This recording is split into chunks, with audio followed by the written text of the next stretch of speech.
remportait des batailles, bon, on disait on va confisquer les dieux, ça donnera un peu plus de force. Et tout d'un coup rencontre avec la philosophie grecque, c'est-à-dire que le religieux devient philosophique.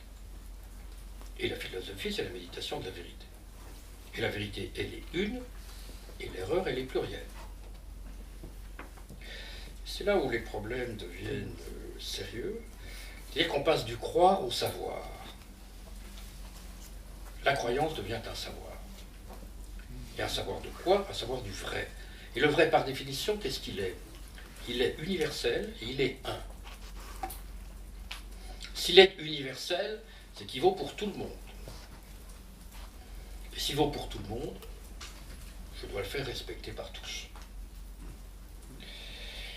Autrement dit, il y a la voie unique du salut, il y a un troupeau, un pasteur et un Dieu. Une foi, une loi, un roi. Donc là, vous avez quelque chose qui va nourrir l'intolérance. Alors, je dis tout de suite, le IIIe siècle du christianisme, c'est la rencontre avec le droit, avec Rome. C'est-à-dire, c'est la rencontre avec le juridique. Donc vous avez prophétique d'abord, philosophique ensuite, et juridique en fin. La fin, ça fait le Dieu de Constantin avec un ordre légal et instauré dans le marbre de décrets, de lois et de règlements. Et donc le deuxième moment, c'est là où il se passe quelque chose de décisif, qui est vraiment la naissance du vrai monothéisme, c'est-à-dire du Dieu créateur de la terre, du ciel et de l'univers. Donc vous voyez tout de suite que... disons qu'on était jusqu'avant dans le relativisme. J'ai mon Dieu, tu as ton Dieu, bon, bah écoute, chacun défend son Dieu, si tu es vaincu, je te prends ton Dieu, je te rentre dans mon panthéon, et voilà. Mais dès lors qu'il y a un absolu, dès lors qu'il y a un absolu, vous n'êtes plus sur le même plan que les autres. Vous acquérez ce que j'appelle un avantage sélectif imbattable, parce que vous avez un complexe de supériorité formidable, puisque vous êtes du côté de la vérité. Et la vérité, c'est le salut, donc c'est l'avenir. Ce qui faisait que dans les guerres de religion du XVIe siècle, on pouvait parfaitement exterminer ceux qui, de toute façon, iraient en enfer. Alors, s'ils sont condamnés au feu éternel, pourquoi pas commencer maintenant? Je leur rends service. Donc, cette idée qu'on a, on peut en quelque sorte faire le bien de l'autre en lui faisant du mal. Ça, c'est tout de même embêtant, parce que donc, il y a d'un côté le bien et de l'autre le mal, il y a d'un côté le vrai et le faux, et ça, l'introduction du vrai et du faux dans l'ordre de la croyance, ça c'est un phénomène historique qui me semble considérable. Les religions ethniques, si vous voulez, et le judaïsme est une religion ethnique, les religions ethniques ne veulent pas convertir le monde entier, elles veulent simplement se servir du religieux pour se maintenir en vie ou se maintenir, je dirais, se maintenir dans leur intégrité originaire. D'ailleurs, il faut se rappeler que le monothéisme est l'arme des faibles. Quand vous êtes très faible, vous avez intérêt à vous mettre sur la protection du plus fort de tous les dieux, c'est-à-dire du seul vrai.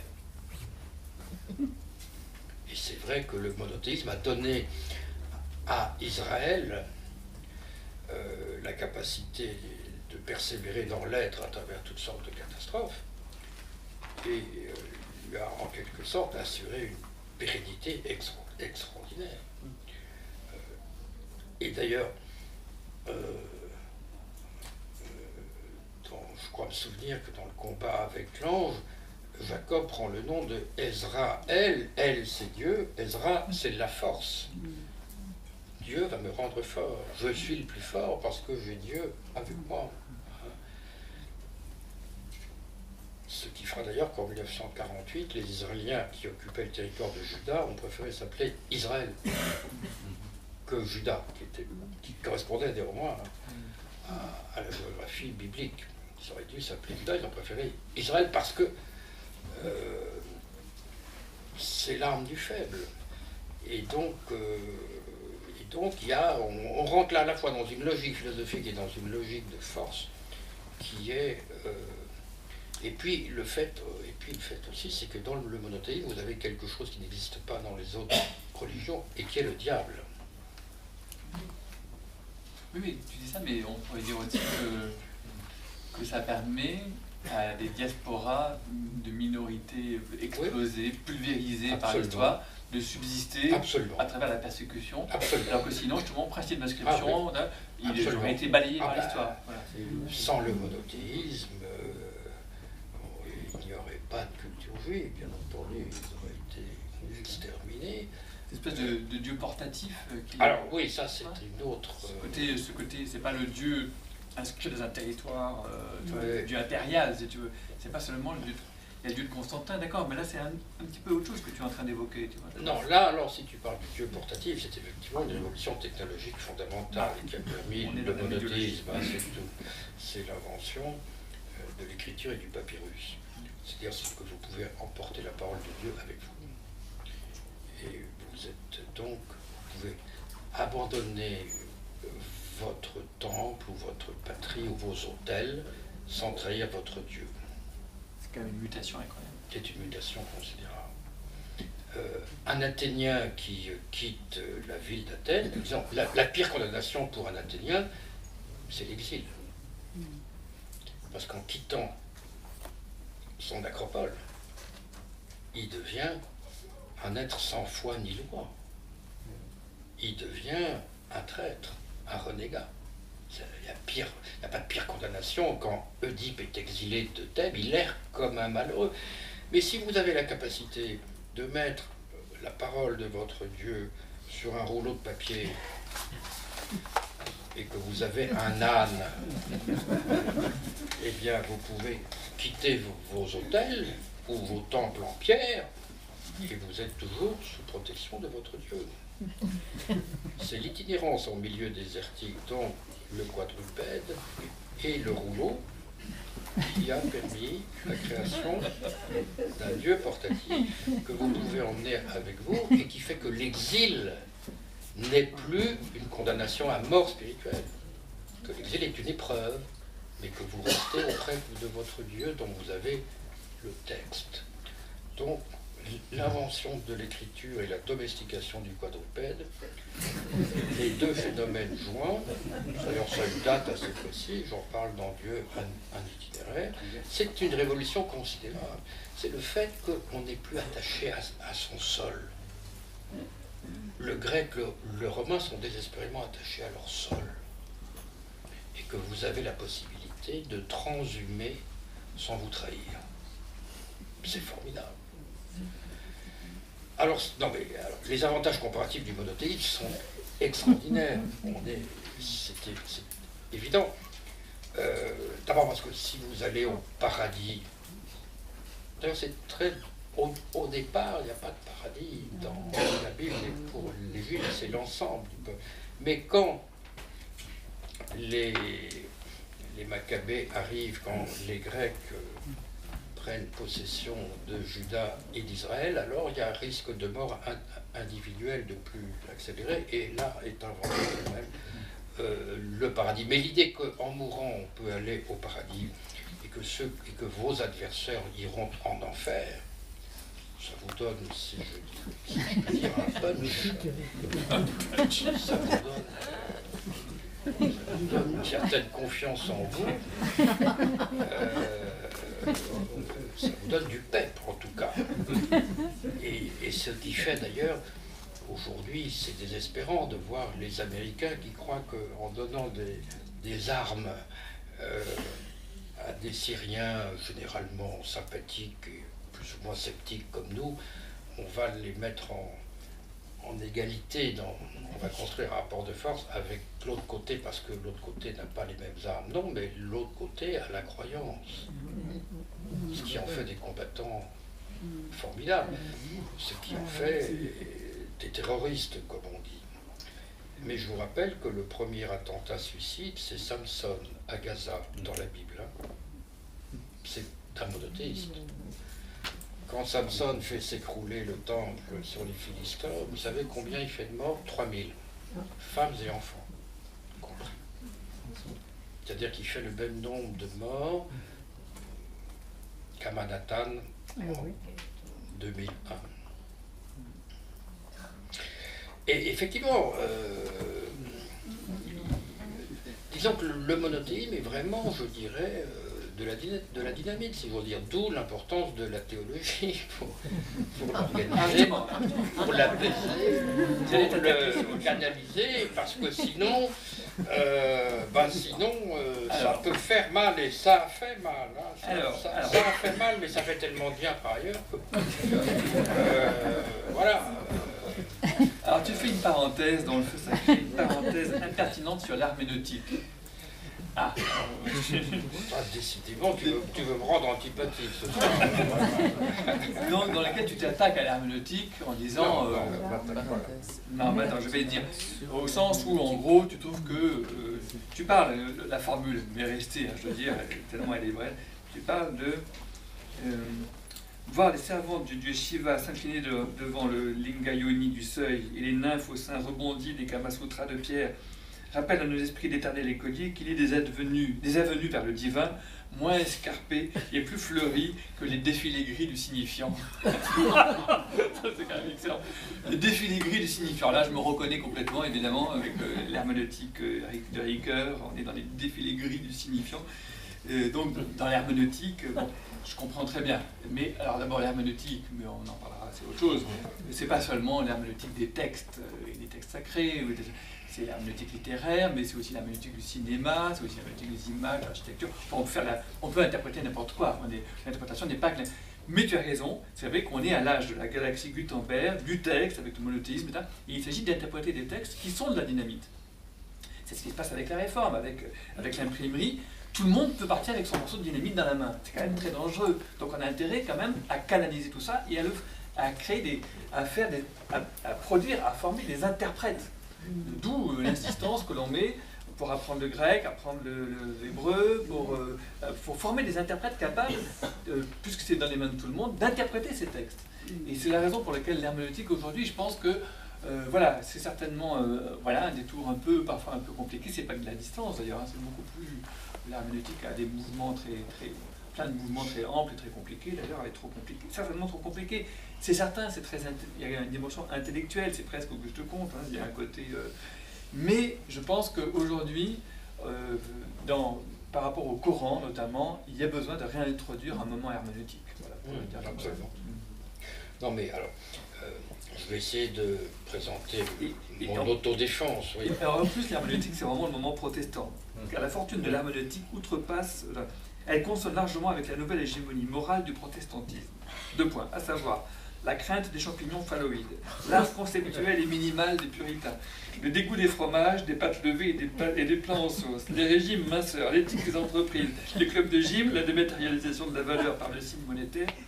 Et si l'on parle architecture, la victoire de Bauhaus sur Gaudi.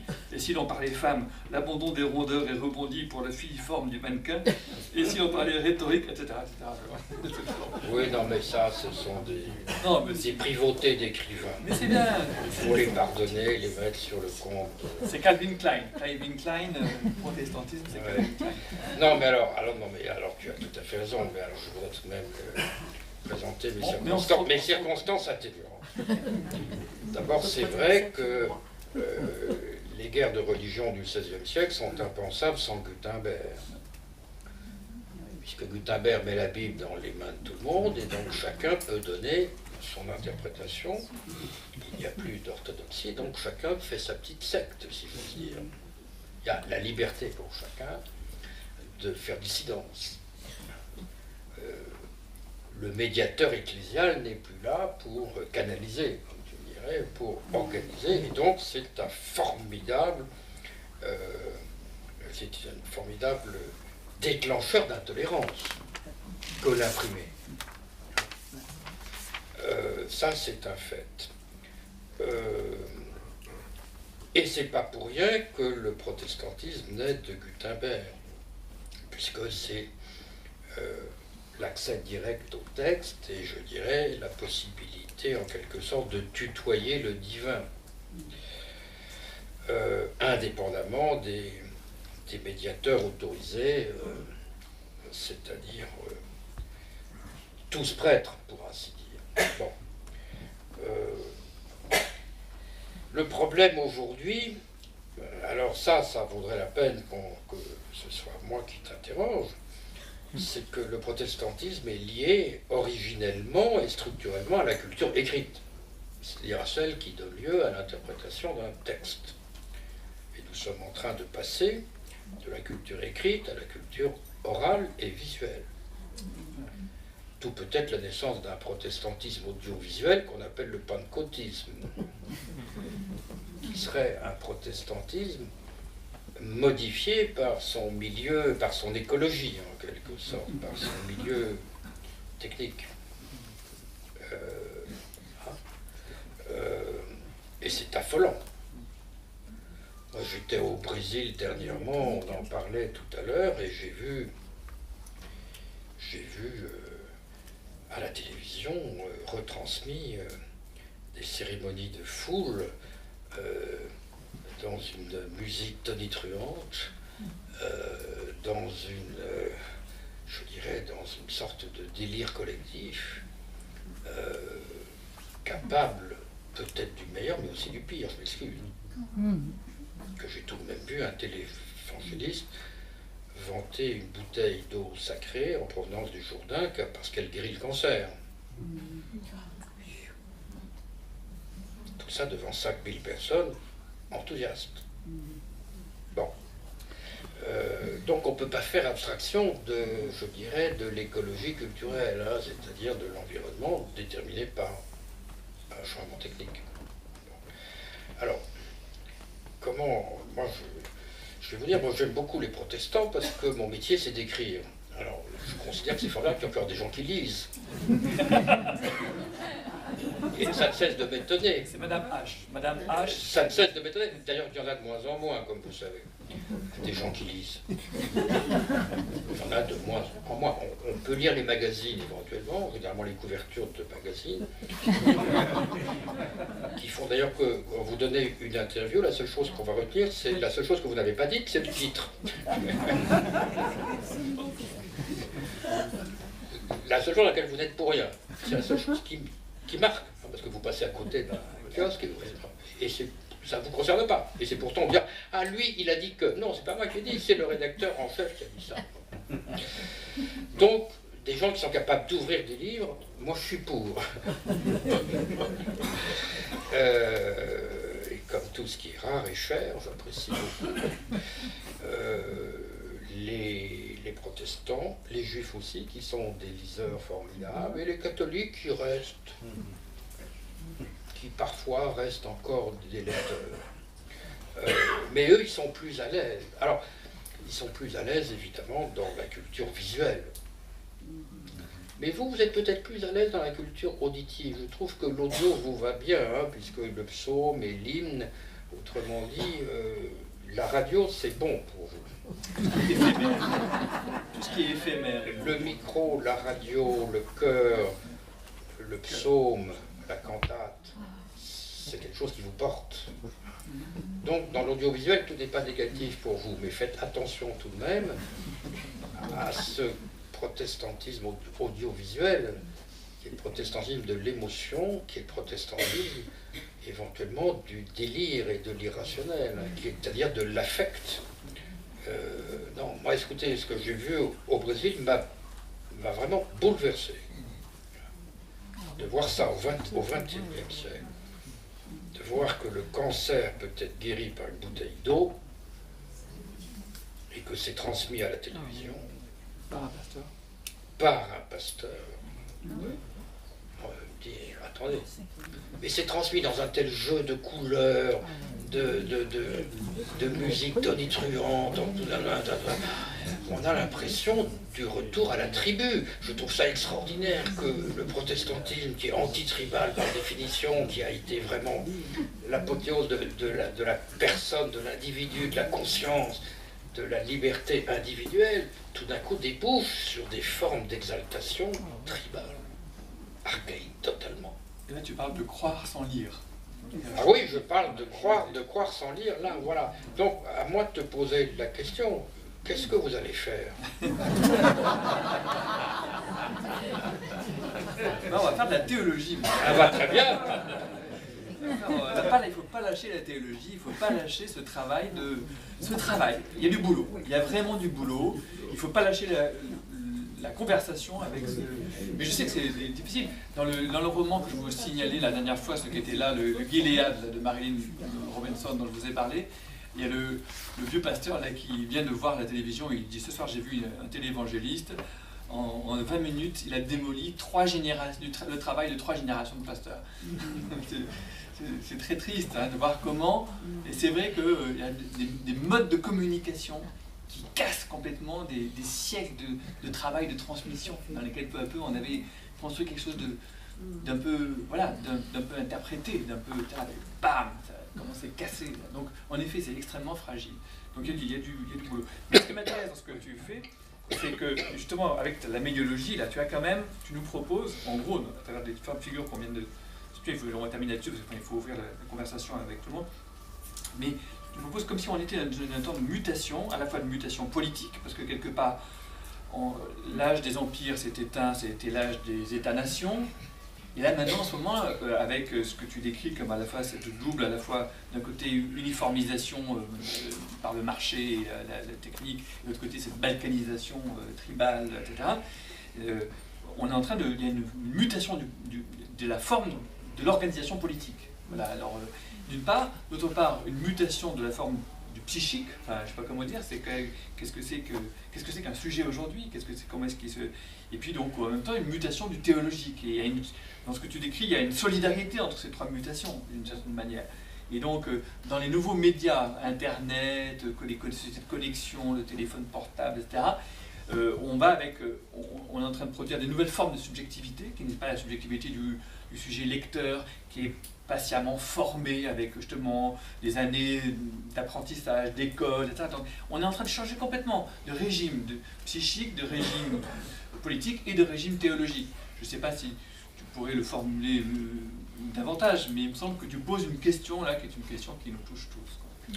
Oui, on peut systématiser, là, ce à quoi tu fais allusion, en disant que le plus grand danger aujourd'hui me semble être la mondialisation comme tribalisation. Je m'explique. La mondialisation techno-économique crée une uniformité apparente, crée un outillage technique qui est à peu près égal partout, crée donc un mode de vie uniforme qui produit une désappartenance, c'est-à-dire une désaffiliation.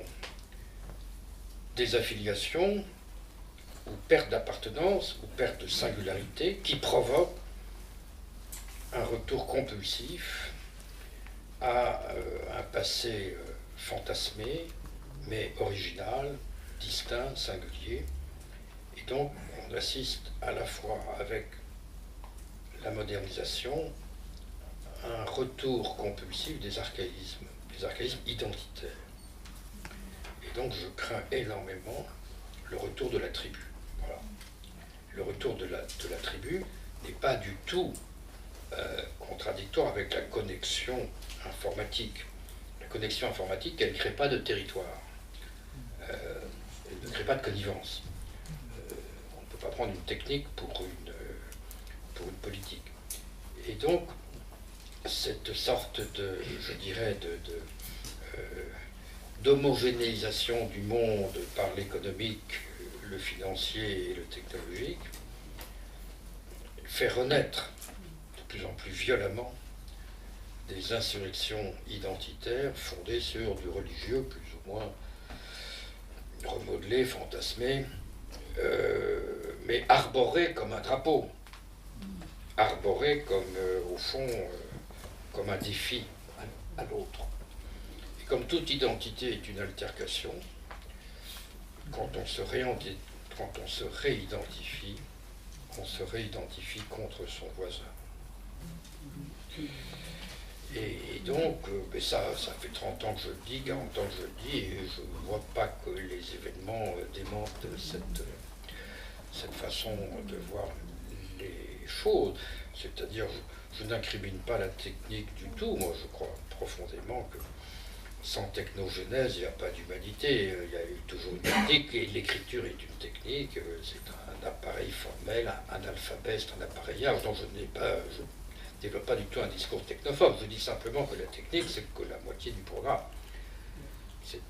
La technique, ça modifie notre rapport aux objets, mais ça peut exacerber les rapports du sujet au sujet. Voilà. Autrement dit,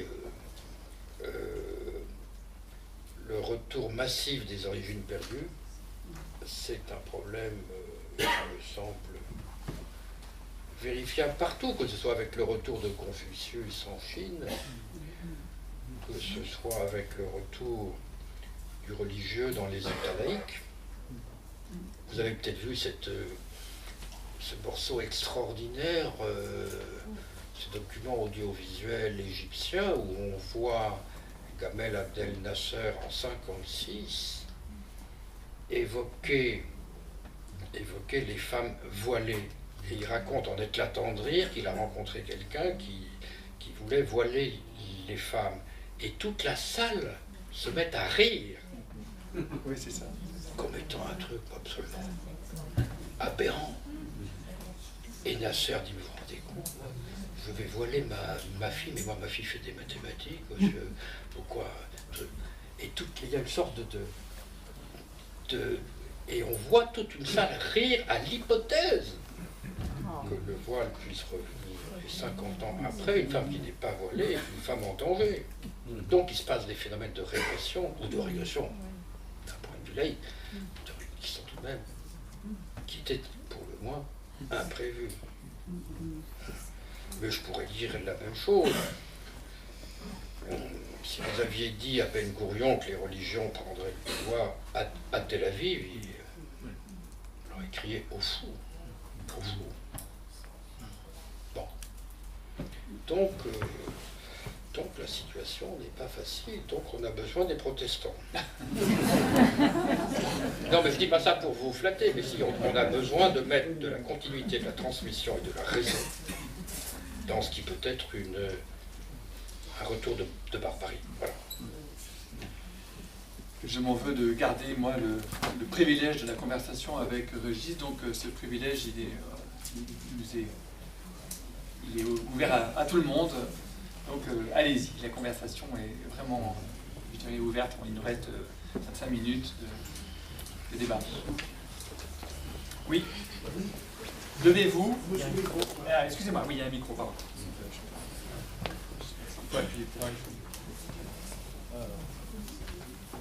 Normalement, oui, merci. Monsieur Debré, monsieur... Vous interrogez également mon ami Olivier. Hein. On est deux sur la scène. Bien évidemment. Donc, mondialisation, bien sûr, tribalisation, universel qui glisse vers universal. Ça me fait penser un peu à la fameuse phrase de Castoriadis. On ne demandera pas aux musulmans de fermer leur Coran si, en leur proposant un échange, un clip de Madonna. Voilà. Que diriez-vous, messieurs, une piste, puisqu'avec les logés des frontières, sur sans tomber dans la terre ne ment jamais, et en passant par Breton, en traversant le surréalisme, de demander la révision du procès Barès. Reconvoquer Aragon, Zara et toute l'équipe. Et ça, on pourrait faire un mixte avec Pierre Rabhi, avec les loges des frontières, retrouver cette idée de la terre des morts, c'est-à-dire une profonde spiritualité. Je parle de Barès repenti, hein, avant Maurras. Plutôt que... Parce que la lutte finale va se passer entre les Barésiens et les Barésiens. Barésiens, ils sont partout. Ils sont en Israël, ils ont pris Barès, pas comme Eichmann pour le prendre, mais pour l'adapter. Voilà, c'est la question que je vous pose. Écoutez, c'est une belle et audacieuse question. D'abord, pour rappeler ce que c'était que le procès de Barès. Barès n'a pas été condamné. Barès a été condamné non pas par un tribunal, mais par les surréalistes. C'était donc un procès purement symbolique et, je dirais, fictif. Mais c'était un procès, effectivement,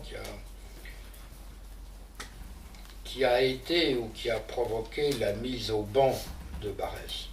Qui a provoqué, je dirais, le refoulement complet de Barès. Alors, ce que vous dites, bon, alors, on est d'accord que la carte bleue n'efface pas l'identité, n'efface pas la carte d'identité, elle suscite plutôt le besoin d'une carte d'identité. On est d'accord. On peut dire que le web ou Internet ne supprime pas les territoires, mais au contraire accroît le besoin d'un territoire. Maintenant, Barès, c'est tout de même pas seulement le territoire, c'est pas seulement la terre et les morts, mais vous avez raison que les Barésiens sont partout, et notamment là où on ne les attendait pas. Mais quand même, Barès, c'est le nationalisme. C'est pas seulement le patriotisme. Barès, c'est l'idée que ma terre est supérieure à celle des autres. Barès, c'est l'idée que mes morts valent mieux que ceux des autres. Barès, c'est vraiment la haine de l'allemand en tant qu'allemand. Barès, vous avez une vision un peu écologique de Barès, c'est-à-dire, oui, l'homme de la paysannerie, l'homme de la nature contre les constructions artificielles, du politique, de l'économie. Oui, mais enfin, Barès, c'est aussi tout de même le refus de l'universalité du droit, le refus de l'Europe, évidemment, et je dirais le refus de la solidarité humaine pour l'affirmation décomplexée de la loi des tribus. Et là, je ne peux pas suivre. Mais ce que vous dites est très intéressant parce que c'est vrai que on pourrait être révisionniste en ce qui concerne Barès, c'est-à-dire revoir le procès Barès. Ce serait intéressant. Mais de là à devenir barésien, non, pour ma part, non. Et honnêtement, je ne m'attendais pas qu'un protestant défende... Non, en tout cas, dans une faculté de théologie protestante, parce que même les protestants étaient Dreyfusards, que je sache. C'est même les protestants qui se sont levés pour défendre Dreyfus contre la raison d'État. Bon, c'est même eux qui ont, bon, avec Pédy et quelques autres, qui ont lancé les grandes campagnes pour réhabiliter Dreyfus. Et Barès, pour moi, c'est l'affaire Dreyfus. C'est tout de même...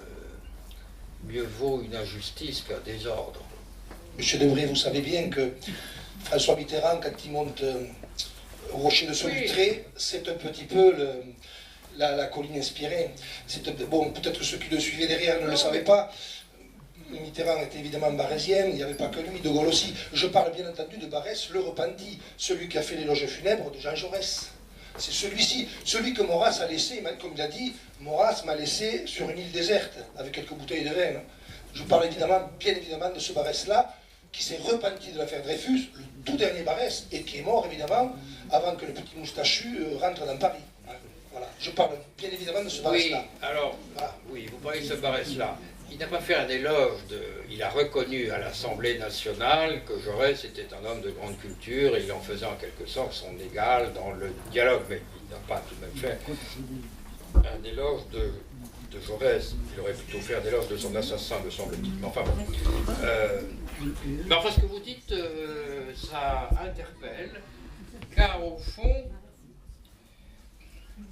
vous avez raison en ceci, qu'on ne peut pas supprimer les cimetières, le culte des ancêtres et le besoin d'un ancrage territorial.